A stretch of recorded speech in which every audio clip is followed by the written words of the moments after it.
What's going on, ladies and gentlemen? My name is Jimmy, and I'm your host at Working Man's Defense. So come on, let's have an adventure.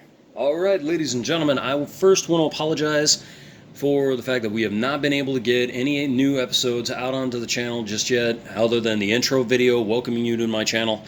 Unfortunately, we've had a problem with video editing, getting the software, getting the Patreon set up, finding a range that I can shoot different types of ammunition and different weapons at that's outdoor, so that way you are able to hear me and I'm able to hear you. Well, I would hear you if you were here. A little bit easier. Anyways, that's been some of the problems along with just scheduling, so hopefully by next week, if not the week after, we will actually be putting out live firing videos of some of the weapons that we're going to be featuring here on the channel. And this one right here is the one that I'm going to be featuring with you here today. Not this one, this one.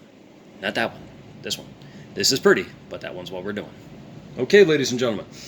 First thing I'm going to point out is that this, as a lot of you may know, 12 gauge, same as that. But this is a Remington 870, one of the most popularly used shotguns for law enforcement, military, and home protection, hunting.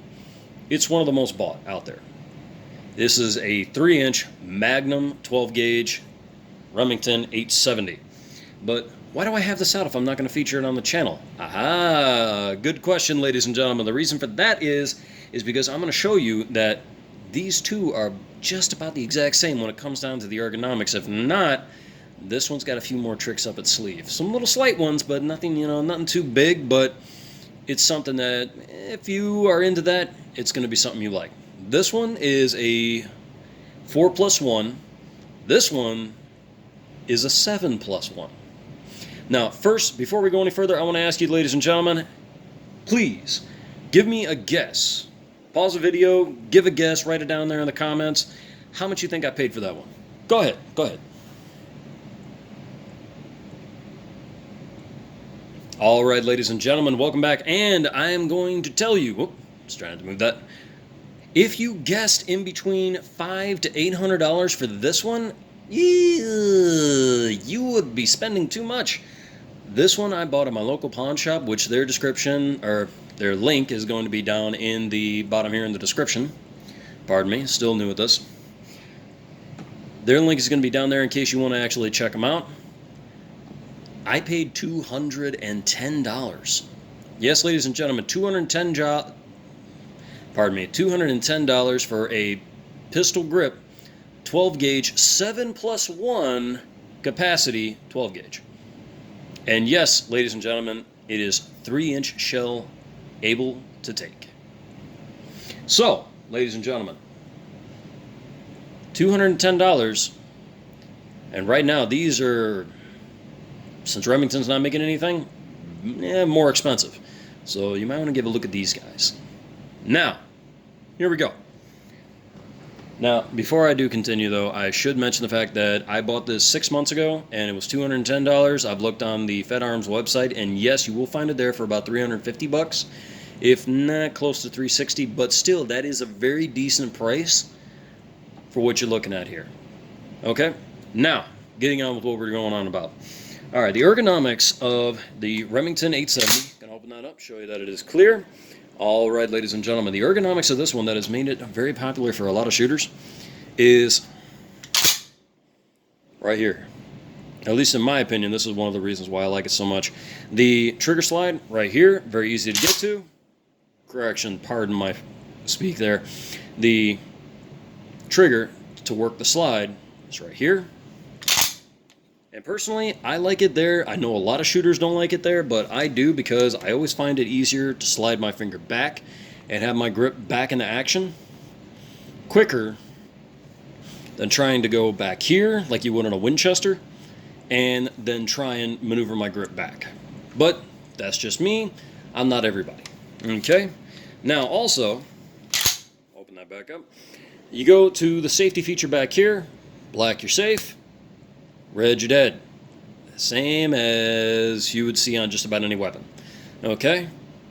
Now,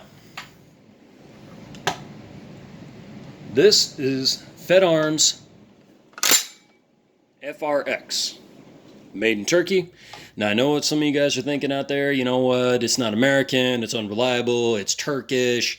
It's going to be garbage. It's this, that, and the other. I got to tell you right now, my experience so far with Turkish Arms has been pretty good. And from what I've seen, they've been doing a lot better. The Turkish Arms manufacturers have actually stepped their game up. So, without further ado, trigger slide right here. Boom, look at that. And safety. Gray, you're safe. Red, you're dead. Now on to those little features I told you about that may make or break your decision to be able to get this one. First thing, so we're going to look at the sighting. Sights for this, nice and elevated, nice and thick. Doesn't feel like you're just going to knock it off real easy. Okay? So, also, with that, if you're going to try and pull it up to your shoulder quick, it's elevated so it's a little easier to see. Granted, I will grant you, as a home defense gun, this right here, guess what? All you got to do is point the barrel in the right direction. But if you're doing anything else with it, you're going hunting, guess what? You know, at least you're able to pull your sights up a little bit faster with that. I'm going to try and get that to focus. There we go. Okay, now, as I said before, this is a 7+1, which for hunting, they don't allow more than X amount of rounds, but brand new, this does come with, pardon me, sorry about that, does come with a plug, so that way you are legal for being able to go and hunt with it. Okay? Now, right back here, ladies and gentlemen, this is another neat little thing about it. You do have the railing right back here, so that way you are able to mount an optic if you want it, and you don't actually have to go and pay for additional drilling to be done because it's already drilled and it's already screwed in there, ready to go.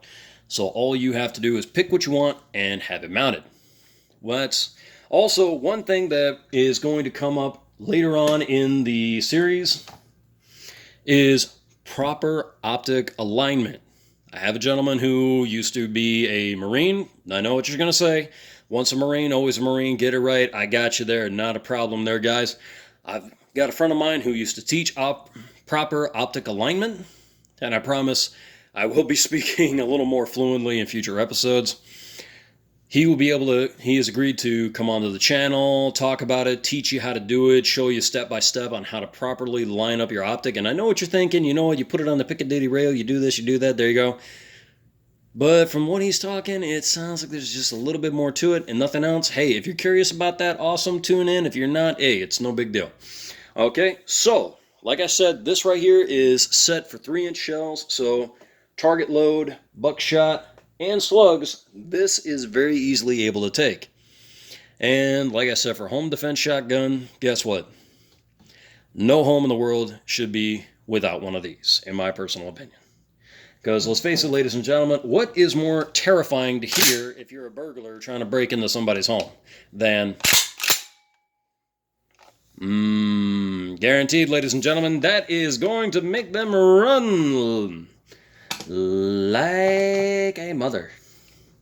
So, ladies and gentlemen, once again, I want to thank you for coming to the channel. I want to thank you for tuning in, and I'll see you then.